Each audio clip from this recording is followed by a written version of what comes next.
difference between those who succeed and those who stay stuck is simple.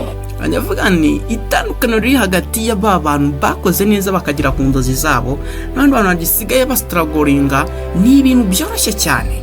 Wumve nawe ahantu herereye uko haba hameze. Successful people never stop learning.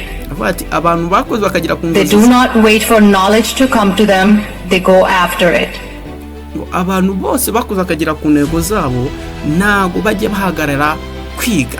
Barakomeza bakiga utuntu dushyashya, barakomeza bakingura ibintu bishyashya, nanone bategereza yuko ubumenyi bugenda bukabasanga. Buri urubyiruko rwinshi rwa muri iki gihe dufite ikibazo cy'uko turangije kwiga, turangije kurangiza amashuri, twumva yuko birangiye, ariko dukeneye improvinga, tukinguka ubundi ubumenyi bushyashya. Ndakunda kubwira abantu ku ma social media, kuri YouTube, TikTok, Instagram cyangwa se kuri za Google Chrome and others, hari ubumenyi bwinshi bugiye butandukanye. Byaba byiza utangiye kwiyungura ubumenyi bushyashya, wasoma ibitabo bya biciye mu kureba ama video kuri za YouTube, TikTok or others. Icyo nibyo ushaka kwiga, buriya ntabwo nk'uryo buriya nkanjye ni technician, I'm electrician, ndetse n'ubumenyi bwinshi cyane bugiye butandukanye, ariko byose ntabwo nabyize, nagiye nzigira online. Kandi today hari icyo bimariye nubwo natavuga ngo hari icyo bimariye nubwo natavuga ngo mbidependingaho cyane, ariko hari ubumenyi bwinshi bugenda buma kubera ko hari abo mfasha kandi agasigara abanshuma ke nanjye akagira icyo bansigira. Bityo rero nawe inshuti yanjye,